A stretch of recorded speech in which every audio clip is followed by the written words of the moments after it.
Hey there, Mama. You're listening to the Lift the Shame podcast. I'm your host, Crystal, mama of 5 and your family's intuitive eating dietitian, here to help you cut through the diet culture clutter so you can enjoy freedom with food as a family. I'm on a mission to help you end the generational legacy of diet culture in your home so you can experience motherhood free from food guilt and body shame. Listen in weekly for guidance on how you can ditch diet culture, heal your relationship with food and your body, and confidently raise intuitive eaters. Let's dive in and lift the shame together. Hey, Mama. Welcome back to the show. I so appreciate you taking time to tune in to these episodes. So just want to say thank you so much for being here with me today. Over the past few weeks, we have been taking a deeper dive into different topics around picky eating. Picky eating can be a huge source of stress and discomfort for parents for many reasons. And if you are doing this hard work of helping and supporting your kids to have a more positive experience and relationship with food, you will likely come across picky eating in some form or another. And today, I wanted to take a look at some of the deeper issues that influence how we feel about picky eating as parents. And why is this important? I feel like this is where a lot of conventional picky eating advice or recommendations typically falls short. Oftentimes as parents, if you are navigating picky eating or dealing with a child who is a selective eater, we are looking for the quick fixes. What can I do to get my child to eat more variety or to eat different foods or just to eat more in general? And while these questions may be helpful on a superficial level, I think we are missing the deeper things that are more important in actually helping our kids develop a more positive relationship with food. And that has to do with us.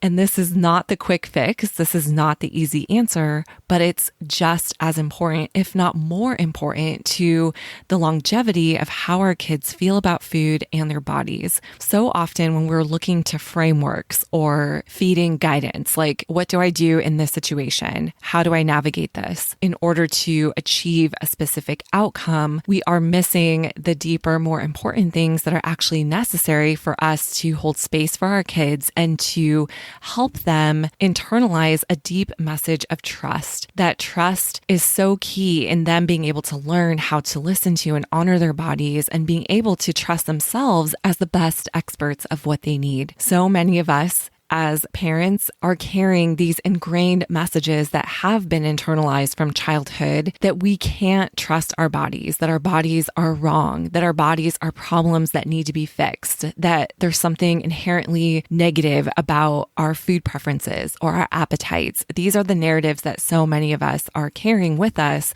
And those narratives easily get projected into how we engage with our children around food or relate to them around their bodies. And more than just frameworks or quick feeding fixes, we need to do the deeper work of how am I showing up in my feeding relationship with my kids? What are my attitudes and behaviors demonstrating to them? Because those are the things that are going to have a long-term effect on how they feel about food and their bodies.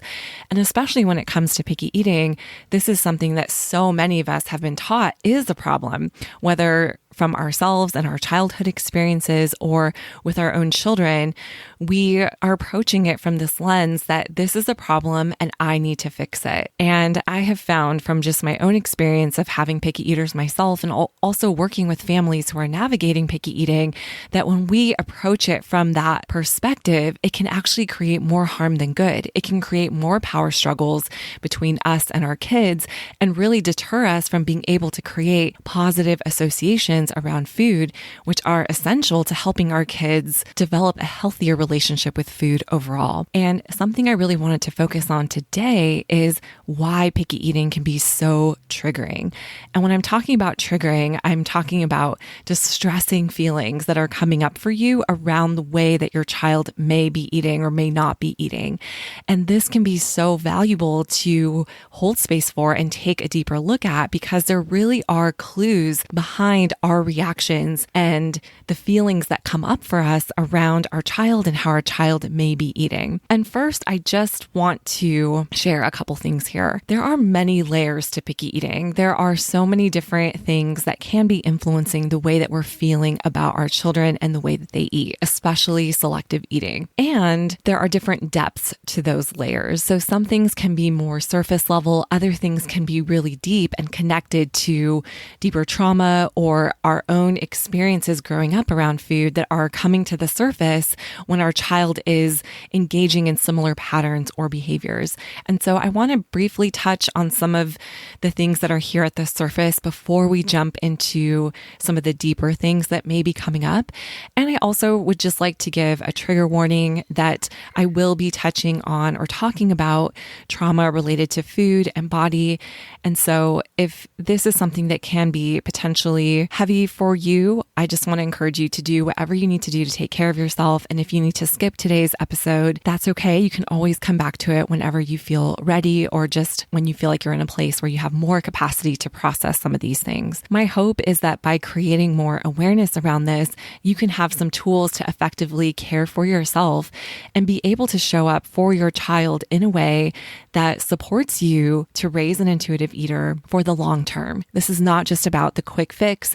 This is not just about getting your child to eat more variety, but really helping you being able to show up for them in the way that they need you so that they can feel more confident in themselves and learn to effectively trust their bodies. This is something that so many of us didn't get growing up. And so I'm hopeful that by talking through some of these things today, you will have some tools to be able to support you in not just giving your child what they need, but also learning to give yourself the things that you may have needed but never received as a child as well. So first, let's talk about picky eating and why this can be such a significant source of stress. There's a lot of different things. I'm just going to briefly talk through some of these things. And also, I just want to reiterate that if you are experiencing stress around how your child eats or them being more selective or them being a picky eater, I just want to reassure you that you are not alone. There are a lot of different things and a lot of different reasons that can make picky eating a significant source of stress. And those reasons are valid. These concerns are valid. I never want you to feel like I'm a bad parent or I'm doing something wrong or something's wrong with me because I feel these things. These are real reasons. And the more we can understand what may be concerning us, the more we are able to work through those things to better hold space for our kids. So some of the things that can cause this stress around picky eating are just concerns around nutrition. This is a big one that I hear with a lot of families that I work with, where parents are worried that their picky eater is not getting the necessary nutrients for proper growth or development.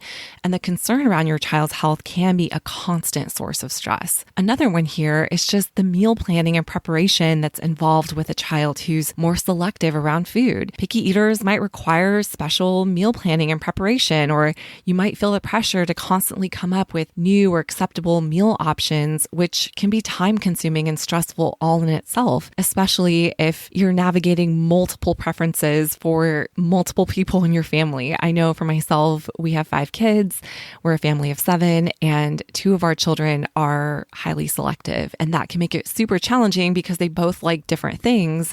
And when we're taking into account everyone else's food preferences, that can make it really hard to figure out what the heck do I make for dinner tonight? The perpetual $1 million question that comes up every single day. Super stressful, right? So if you're feeling this and you're feeling that pressure involved with just the planning and the preparation that comes with that, you're not alone. There's also mealtime battles. So if you have a child who's just more resistant to certain foods, that can lead to battles around meal times where now you find yourself in negotiations about try a bite of this, or at least try this, or take a no thank you bite, or your child doesn't want to eat what you've prepared, even though you thought they would eat it. And now you're finding yourself trying to come up with something else that they would eat.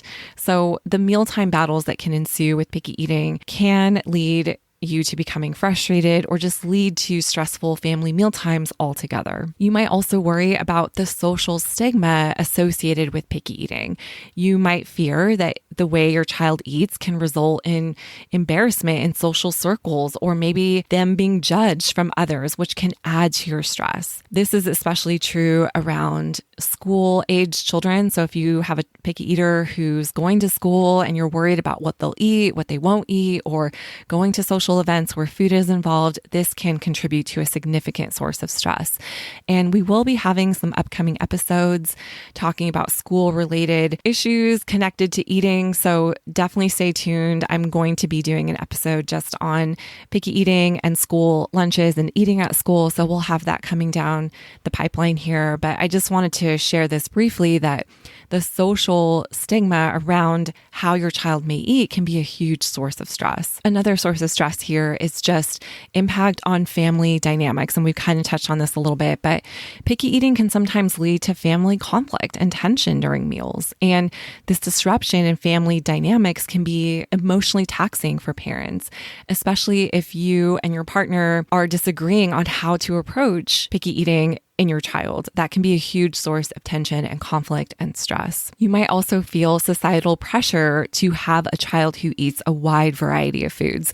This is something that I think has definitely come on the scene with the rise in social media and just a lot of parents looking to social media for advice on parenting and feeding their child. If you are getting the message that your child needs to be an adventurous eater, that can cause a lot of pressure to raise a child who does eat a wide variety of food. And if you have a child who is more selective, that can make you feel like you're not meeting these expectations, which can lead to a lot of stress and self-doubt. And somewhat related to this is just getting messages from well-meaning family members and professionals who might be commenting on what your child eats or what your child doesn't eat. I will say, and we're going to talk more about this, but picky eating is often misconstrued as bad behavior. So if a child is not eating something that you've prepared or that somebody else is prepared, that can be looked at as bad manners. And unfortunately, that can add to the stigma around picky eating. So all of this can create some added stress, especially if you're going somewhere and you know, oh my gosh, I don't know if my kid's going to eat what's being prepared. That can add to some of the stress that you're feeling. There also can be just fear of health issues overall. You might worry that your child's picky eating is a sign of an underlying health issue, and the fear of this undiagnosed problem can be stressful all in itself. Another issue is just a desire to expand palates. So I often see this in parents who are adventurous eaters or who might consider themselves foodies or just really enjoy the experiences of trying new foods and having a wide palate and enjoying multiple different flavors and cultures. If you have a child who's a picky eater, this can feel like a dissonance. This can feel like a disconnect between you and your child. And for so many parents who enjoy food, having a child who is more selective around food can feel like you're missing out in a way of connecting with your child that you really love or that you really appreciate. So when you have a child who's maybe resistant to trying new foods, and this is something that you appreciate and enjoy, you might feel disappointed or stressed or even a layer of grief or sadness that your child doesn't appreciate food in the same way that you do. Last point I want to touch on why picky eating can be potentially stressful is we may be comparing our child to other children. So if you're seeing other children who seemingly are eating a wide variety of foods and your child is not, that can make you feel inadequate or that you're failing your child somehow, which again is adding to the stress that you may be feeling about your child's eating habits.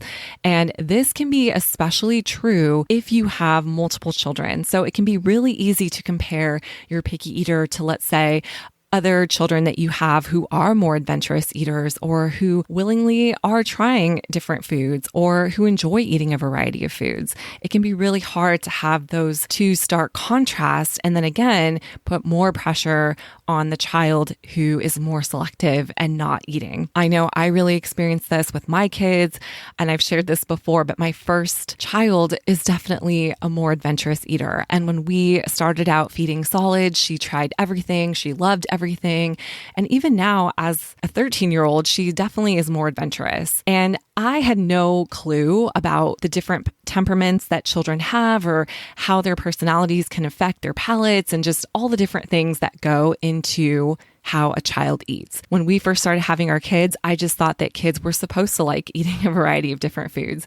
How naive. And sure enough, our second child is one of my two selective eaters, and she did not eat in the same way that my older daughter did. And that just made me feel so stressed. I just constantly was feeling like, what did I do wrong?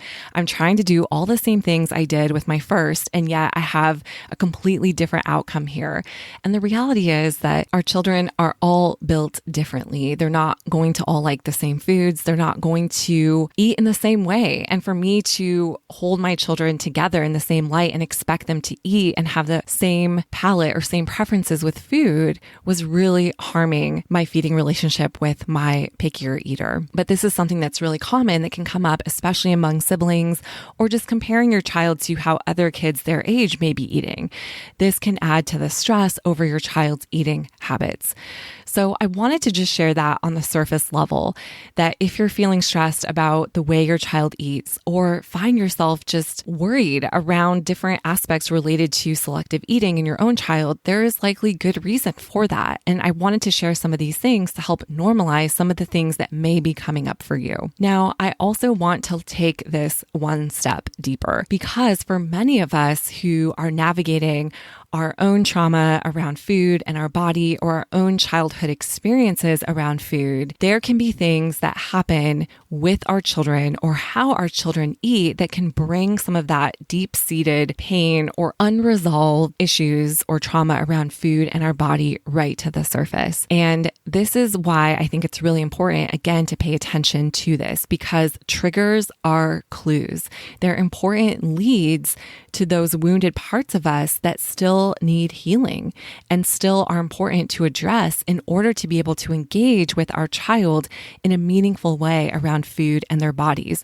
And essentially, we cannot shift out of cycles of food guilt and body shame and distrust around food in our bodies if we are not addressing these pain points within ourselves. I wanted to read you this quote by Dr. Bessel van der Kolk, who is the author of the book, The Body Keeps the Score, and an expert on trauma. And he shares that trauma comes back as a reaction, not a memory. And I think this is so key for us to understand as parents. If you are finding yourself having intense reactions to your child around food, especially around picky eating, that's the focus of our topic today.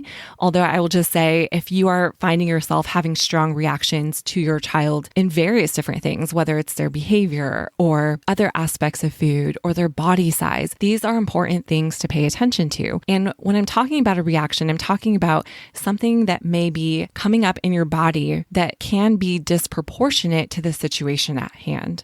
So if you find yourself reacting to your child's picky eating, let's say your child is refusing to eat something that you've prepared for them, or they're only eating one particular food item from the food that you've provided, and that's stirring up something in you. You might find yourself angry, you might find yourself frustrated, or you might find a lot of distress rising up in your body. These are important things to pay attention to because they can be indicative of deeper things that still need some TLC, that still need some care and attention. And when we can have more awareness around some of these things and why they're coming up for us, again, it allows us to work through those things and to show up for our child in a healed manner where we're not projecting our woundedness on our kids, which can interfere with their feeding abilities and how they feel about food and how they feel about their bodies.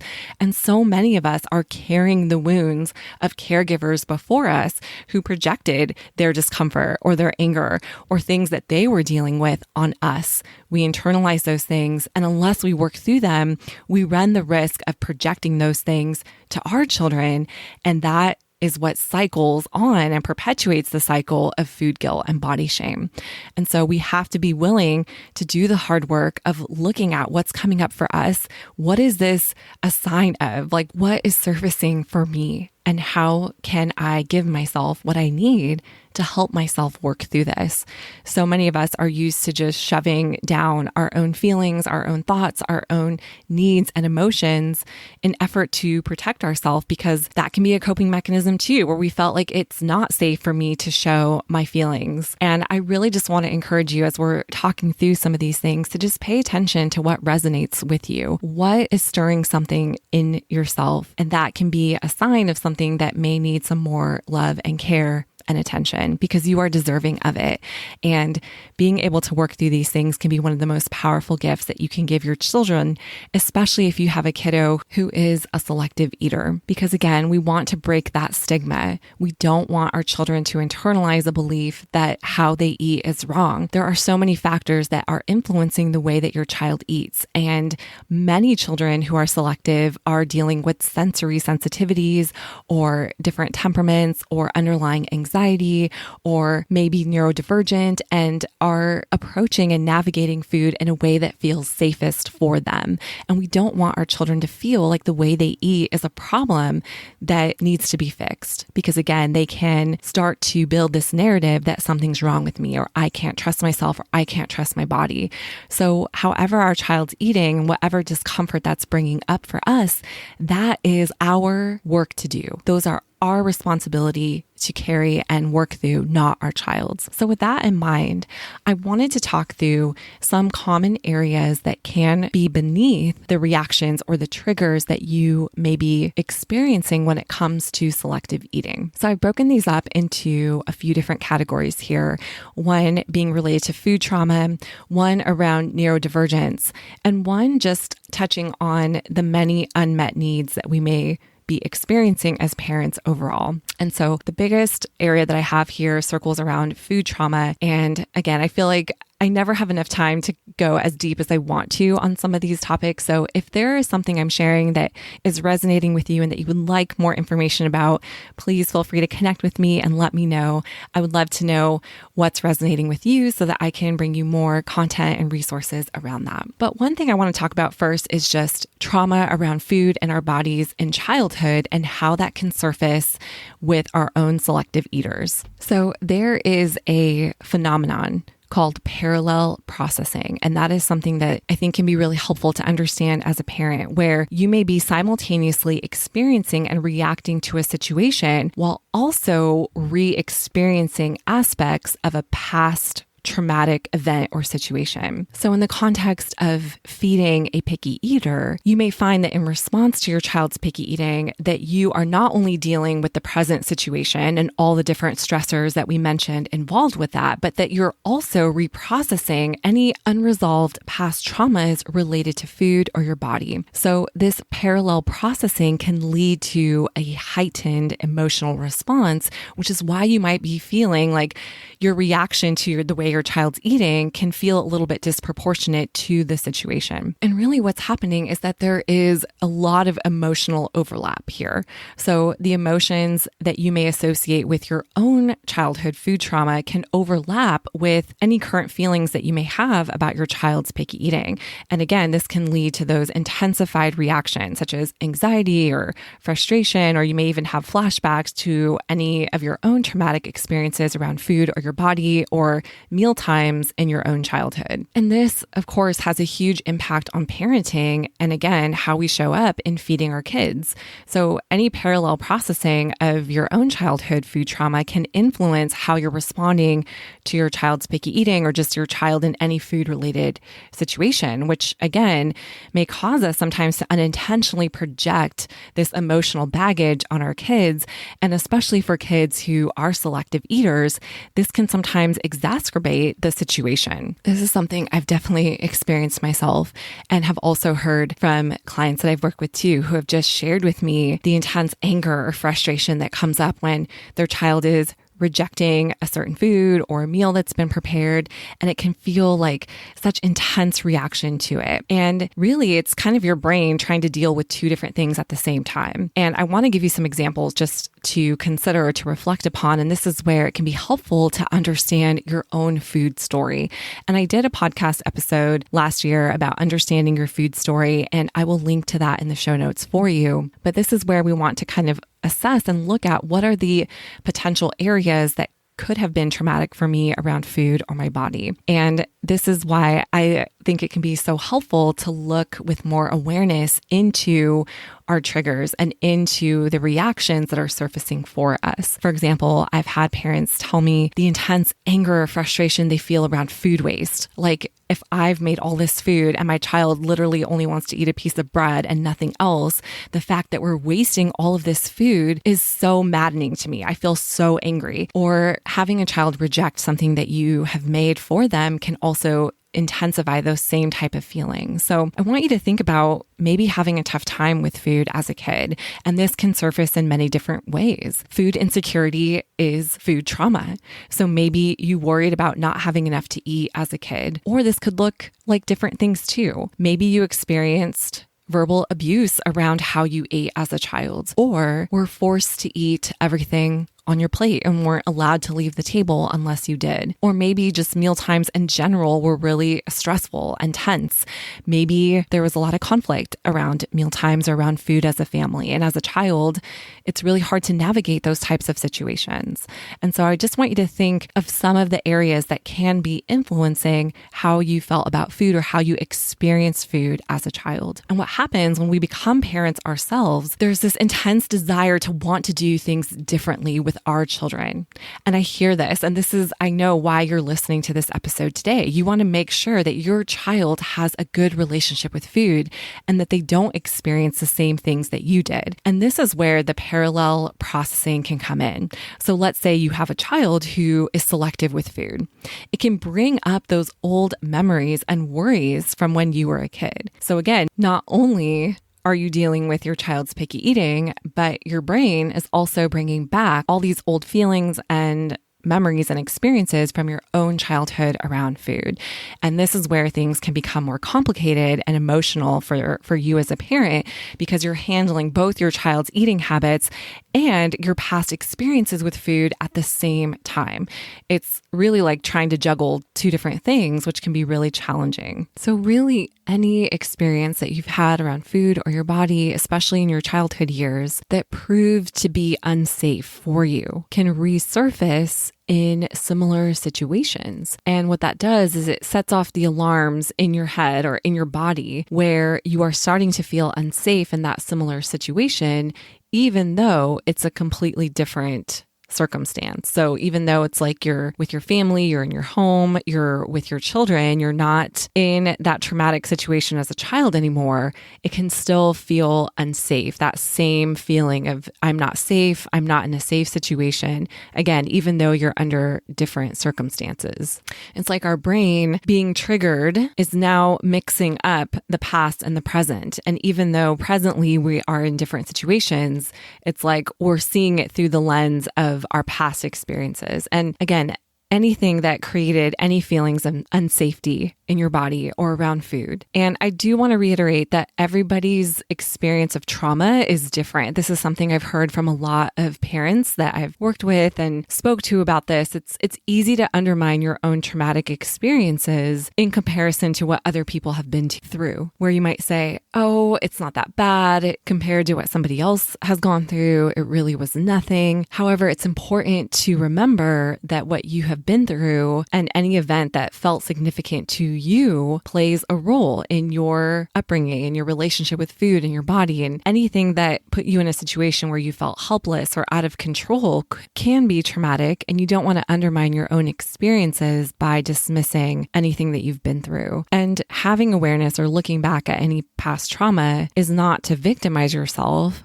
but just to see the bigger picture of what you've been through and the role that it can be playing in your present life. Again, because any unresolved trauma, our bodies do not forget. Our bodies hold on to it, and it resurfaces in those similar situations via parallel processing. So as an example, let me give you some practical examples, especially when it comes to picky eating.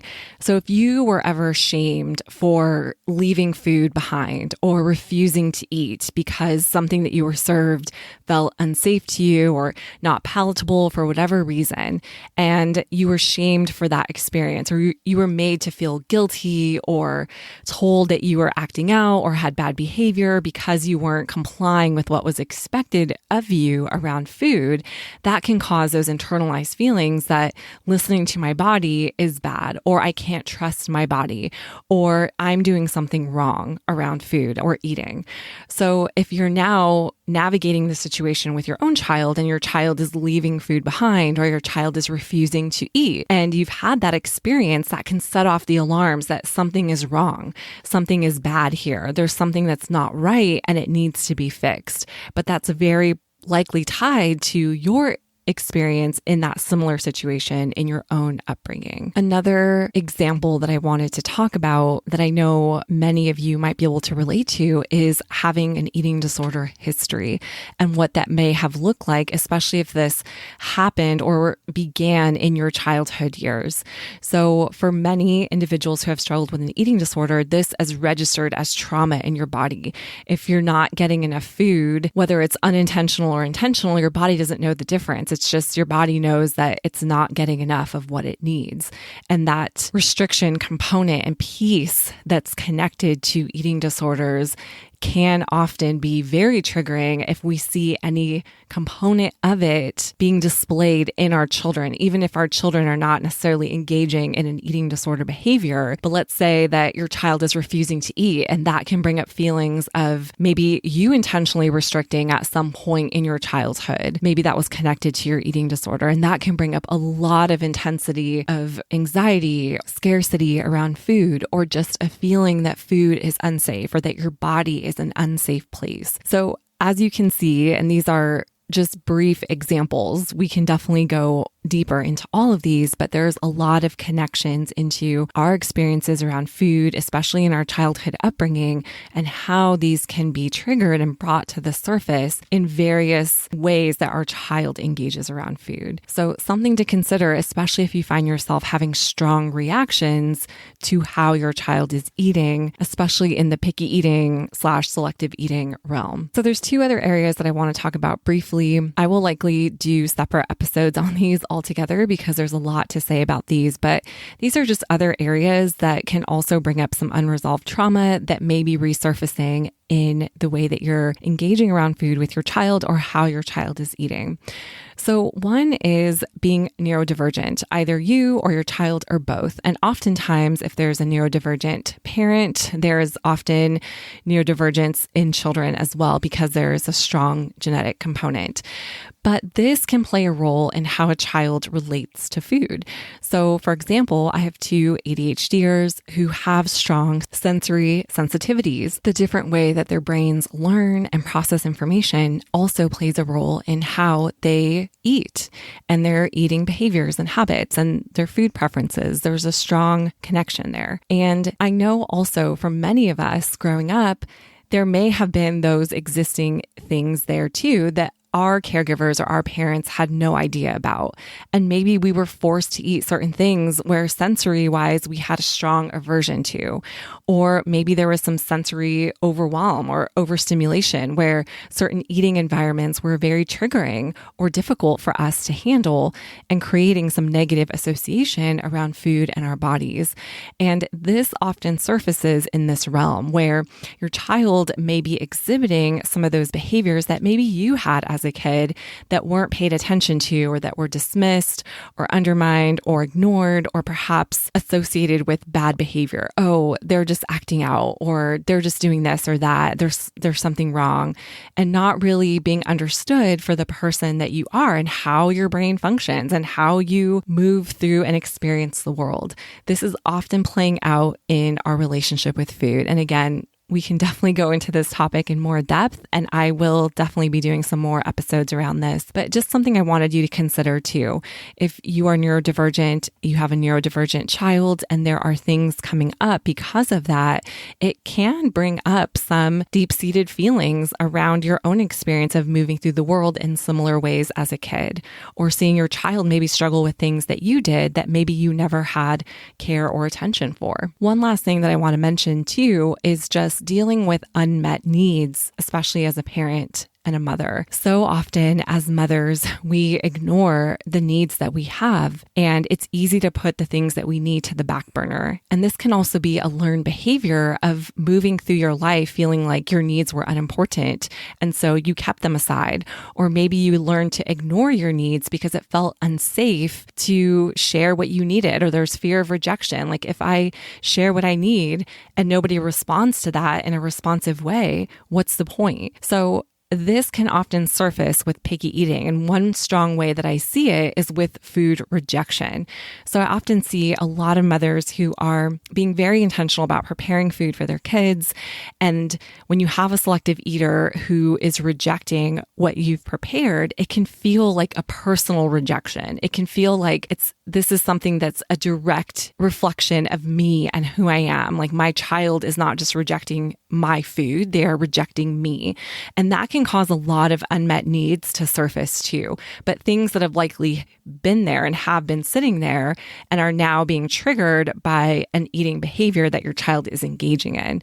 And so this is something that can surface too. And oftentimes your child rejecting food and you feeling angry about that is not related to your child's picky eating, but likely related to deeper unmet needs that you have that are worthy of being met, but then have likely been ignored for years or longer. So that's something I want you to think about too. And again, we will likely come back and revisit this topic because this is something that we can often feel as moms and something that is important to look at and address. To wrap up this episode, I just want to give you a blueprint of things that you can do if you find yourself feeling triggered by how your child's eating, especially if you're dealing with picky eating or selective eating and finding it difficult to manage all the various reactions that are coming up in your body. So if you've been listening for any length of time, you know I have a love of alliterations, and I'm giving you 5 steps here that all start with the letter A just to make it easy for you to remember.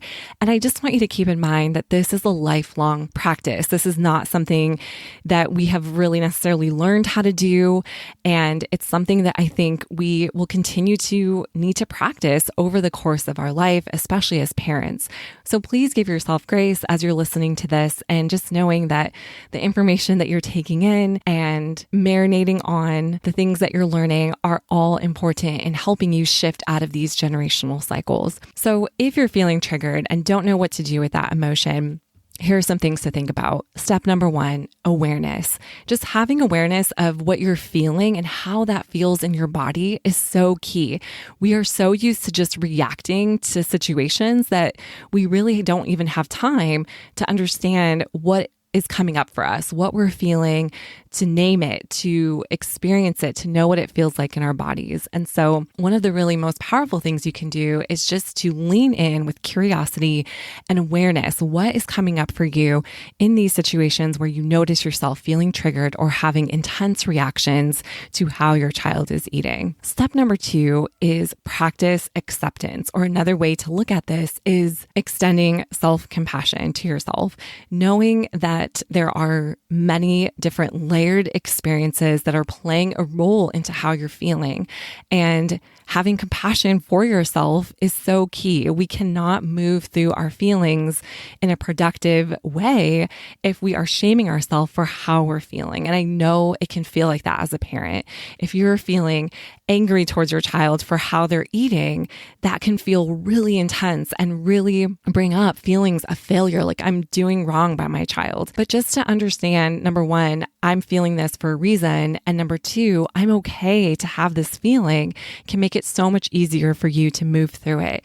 So practicing that element of self-compassion. Number 3 is alarm. And what I mean by this is decreasing your alarm or being able to move through your stress response. So many of us react to our children, and this is coming from a place of unresolved trauma or unmet needs.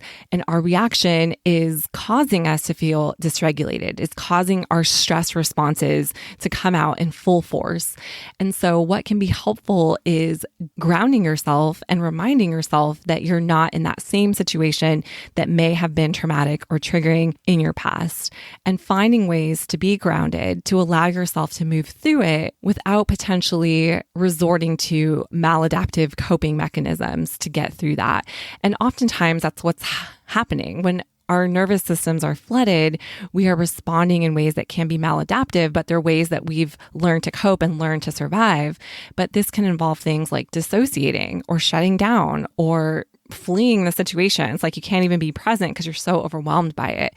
Whatever your default response is, again, give yourself grace because that's how you learn to survive something that felt overwhelming. But just finding ways to ground yourself, to help yourself know that you're safe in your body, you're safe in your surroundings, and that you will be okay can help prevent you from engaging in behaviors that maybe aren't as helpful or from potentially projecting some of those emotions onto your children. Fourth step is learning to attend to yourself and to your needs. And again, this is a really big topic in itself and a really challenging one, especially if you've learned to ignore what you need over the course of your life. However, just asking the question, what do I need, or what did I need? When you can start to make some of the connections between your triggers and past wounds or past traumas around food or your body, it can be really powerful to ask that question.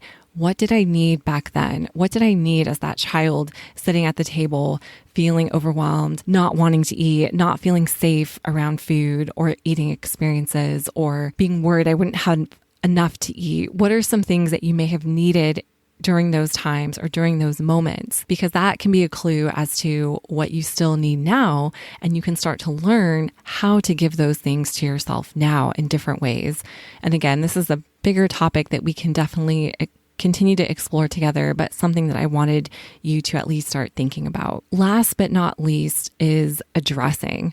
So learning to address any deeper wounds or traumas that are surfacing for you. And this can look different for different people, and this can happen in many different ways. There's no one right way for healing. But if you've identified that, yeah, you know what, I think there are some things there that I need to work through or that I want to work through so that I can show up in a healed way for my children. That is a beautiful realization. And it can also be hard too. Like, where do I even start? And there's so many different ways to do this, but certainly working with a professional can be very helpful. Just being able to talk through. There's also different modalities of therapy and healing that can promote trauma healing. And this is something that I'm hoping we can talk about more in upcoming episodes. But just know that there are many different resources out there. And I think sometimes just taking that first step and asking for help is so brave, and it can be so tough too. And if you're looking for more support but aren't sure where to start, you can always connect with me. I would love to see how I might be able to help you, or at least connect you to resources that can support you along your way. And just to give a little plug to our free virtual support group and community, Lift the Shame. We are a group of mothers in eating disorder recovery who come together monthly, and it really is such a beautiful community. And this can be a space to come and just find that nurturing space to talk about some of the unique challenges or stressors that are coming up for you. And knowing that you're not alone can truly be such a powerful step in alleviating the shame and the isolation that you might be carrying through some of these things.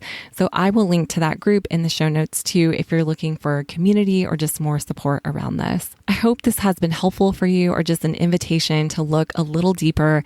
Again, I think when it comes to picky eating, we're so used to just going into action mode and just trying to figure out frameworks, or how do I fix this, without really looking at some of the deeper things that are happening for us and understanding why we are showing up the way we are with our kids around food, and how that might be playing a role in how our kids feel about food and their bodies. So as always, I so appreciate you showing up and being here and listening and tuning in with curiosity. And if there's any way that I can help support you or just further this conversation, please connect with me. I would love to hear from you. hello@crystalkargas.com. We will hopefully get to reconvene this conversation and have more topics around shifting the cycle of food guilt and body shame so that you can live and enjoy your family in freedom.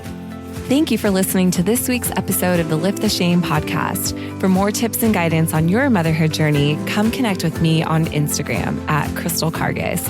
Until next week, Mama, I'll be cheering you on. Bye for now.